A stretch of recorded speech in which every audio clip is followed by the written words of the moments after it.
Last two games of the 2022-2023 season. One in the league, one in the Copa Sudamericana, second leg, second round. God, it's a bit of a mouthful. First game in the league, second game away in the Continental Cup. So, yeah, let's get stuck in and see how we get on.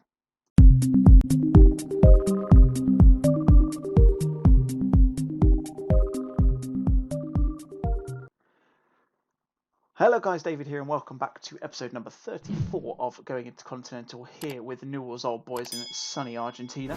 Since you were last with us, we've not been playing too badly at all. Last two games you caught with us, were the 2-1 win over Independiente and then the 3-1 loss and 9-man capitulation against Huracan. Since then, we have beaten Quilmes and Union with 8 goals between them and none conceded, which is a very lovely little margin to win by.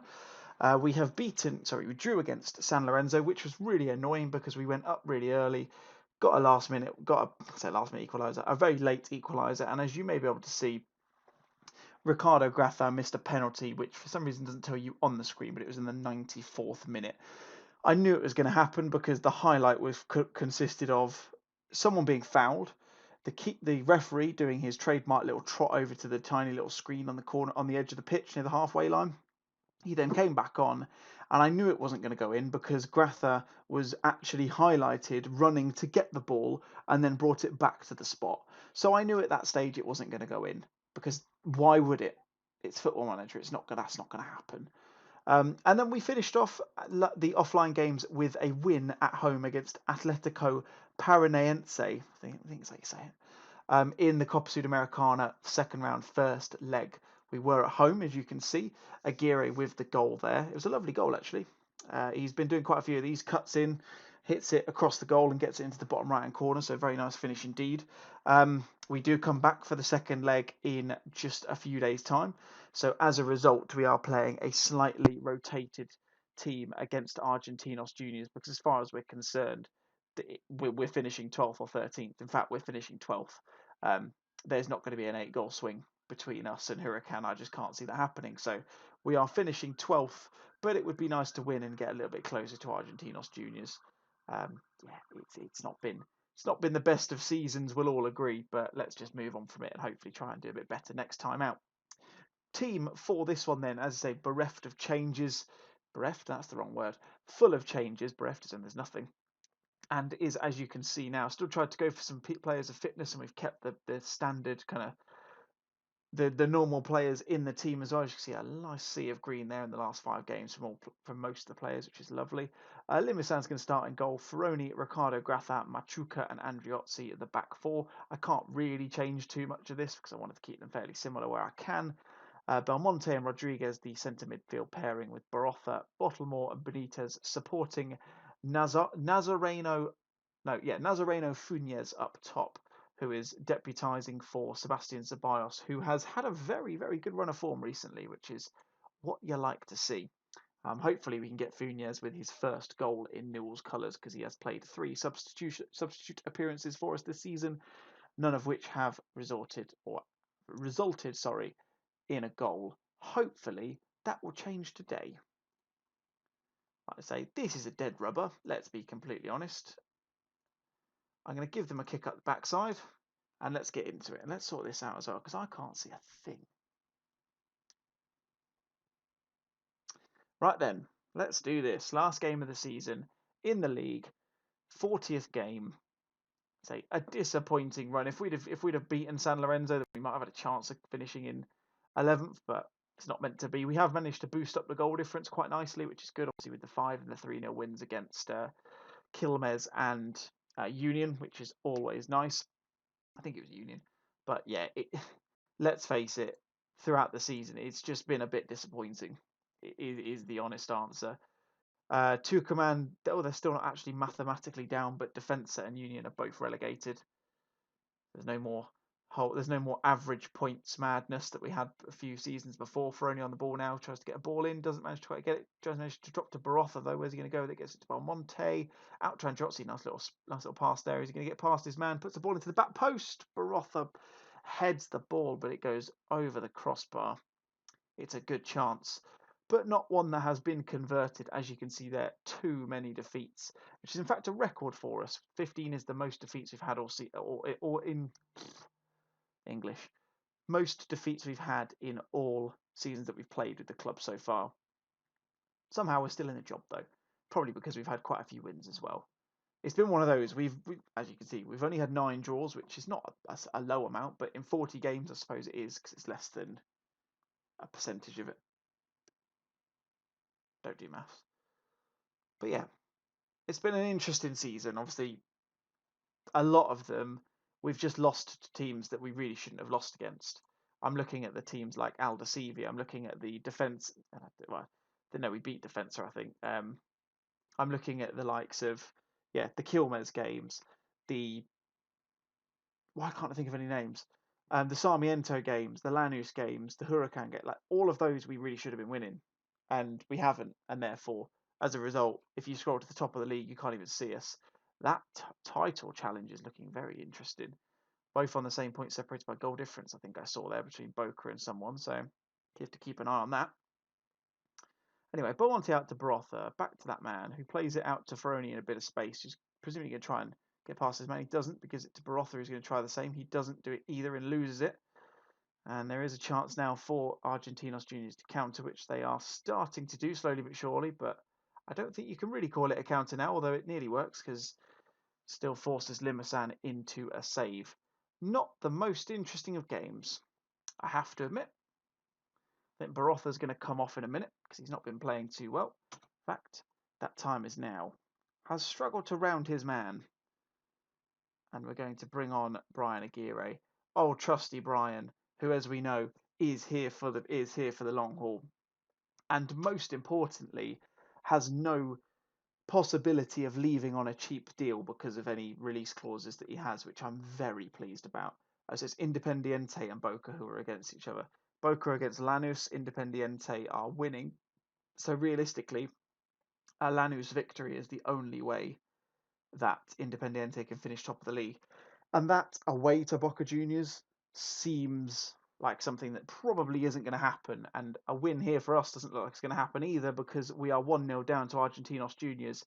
As I was expecting to happen, it was one of those moves, a little bit of play on the outside, cross comes in and someone just somehow gets into the box, completely unmarked, to head it in the opposite side of the post. Goes out to Gomez there. Elias Gomez. Munoz, completely unmarked. Whoever that is, and he's shooting because he really should have trapped that run coming in. Obviously not looking over his shoulder. And as a result, we are 1-0 down. But do you know what? I don't care. Because we can't finish 12th. We can't finish 13th, like I said, unless Huracan start to do a madness, which they are. No, they're not really doing it. They're only 2-0 up, which is fine. Not even going to go into the tactics screen. Some quick substitutions are afoot. Luciano Gomez can come on, and we'll bring on someone to replace Riera as well, which we won't actually, because in fact, yes, we will. We'll do a big old switcheroo. We'll bring off Benitez, who again has somehow made it back into my plans because whenever he's not being watched by you guys, he's actually not a bad player. And we're going to be 2-0 down because of the fact that we've just given away a penalty, which I wasn't paying any attention to whatsoever.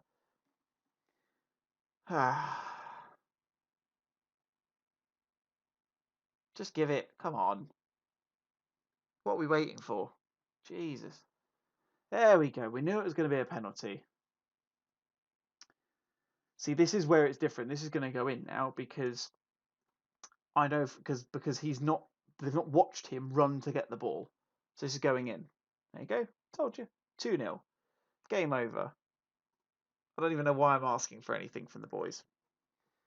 This team needs a shake-up. I don't know what it is. Maybe I need to go and have a look at personalities in the squad. I have no idea. Honestly, I am struggling to understand what it is that just isn't getting this team to click. Obviously, in this game, I've made a lot of changes. I appreciate that, but we've not done that too much, and I'm sounding like a broken record. It's just not good enough, realistically. Even in this one, we've not actually played that badly. For only with the ball into the far post gets it to someone. I didn't quite catch who that was, and it goes over the bar. I have no idea who that was. Who would have been number 22? Oh, Funes was the one who got it. He's the only one who really didn't massively turn up. I suppose Aguirre didn't have the best of games coming on, but oh well. I'm going to tell them I'm far from pleased just to give them a bit of a kick up the arse for the next game, which is coming up for you against Paranense. Paranaense. I will not get that right. It's just not going to happen. Boca do the double. They've won the league again and the Supercopa Argentina. Not really a very fancy double, is it? I suppose the league is impressive, but that's pretty much it.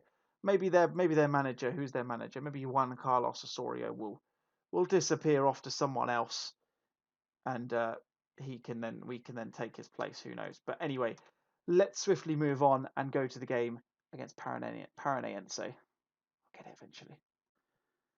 Alrighty then, ladies and gents, in what is I don't know why I'm going to say potentially, in what will be the last game of this 2022-2023 season, at least calendar-wise anyway. I still really don't get this league. Maybe there's going to be some massive change where we have 6 months of no football and it goes back to like a January to December thing like everyone else. I have no idea.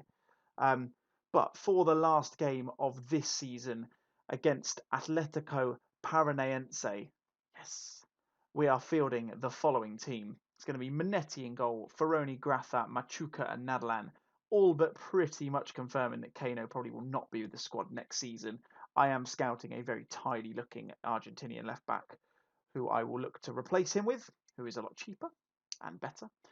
Belmonte and Torres in the midfield. We're going to need to strengthen here 100%. They are two very good players, but I think I'd probably want to go back and get someone in who can play comfortably in the centre of the park, whereas Belmonte's not really up to the challenge of it. Aguirre, Riera and Benitez support Ceballos up top. Benitez will most likely stay with the club, I think, but I will be looking for someone to replace him who's better.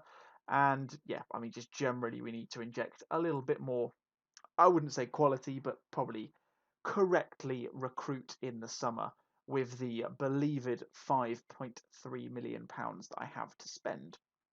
So a little bit of money in the bank, but of course I'm still going to try to keep my unwritten rule in this save of not spending a shed ton of money and wasting it and then going into the black, because I have managed to keep us in the red for a significant period of time. Wait, red black. Keep myself in the black and not go into the red, like I've been doing fairly well so far in this save. I think so anyway. So Paranaense are running a very interesting formation. I noticed that with a weird kind of like wing back and then loads of people there. Graffa at the edge of the post, at the back post. Now seems like a very sensible time to actually go and sort out my corner routines, which I still haven't done, but I'm not going to do that because that would be a clever thing to do. Gets rid of the ball. Riera manages to just smack it clear. Not really in fitting with the gegenpress style of play we're running, but I don't really mind. This is a very long highlight, which is getting me all the more concerned, although Benitez has it. He plays it through to Riera, who's going to go for a run and just manages to trickle it wide of the post. A goal here from us makes this tie very, very much in our favour. We obviously managed to avoid the away goal against Paranaense in our first leg, so hopefully we can do the same. Ceballos in here from a ball from Riera. He puts it. Oh, it's a great save. Oh, that was a very, very strong save from the keeper. Corner now. Benitez on it. Whips a ball in. Gets it to Aguirre. I think that's in. I think it's in. It is. Yes. Brian Aguirre with his. I can't believe he's only scored 9 goals all season. I feel like I've seen this happen a lot more. But it's a ball in from Benitez. Aguirre manages to get away from his man and somehow beats the defender in the air and gets it in, and it's 1-0 on the night, which means Atletico Paranaense need to score 3 unanswered goals in order to get through.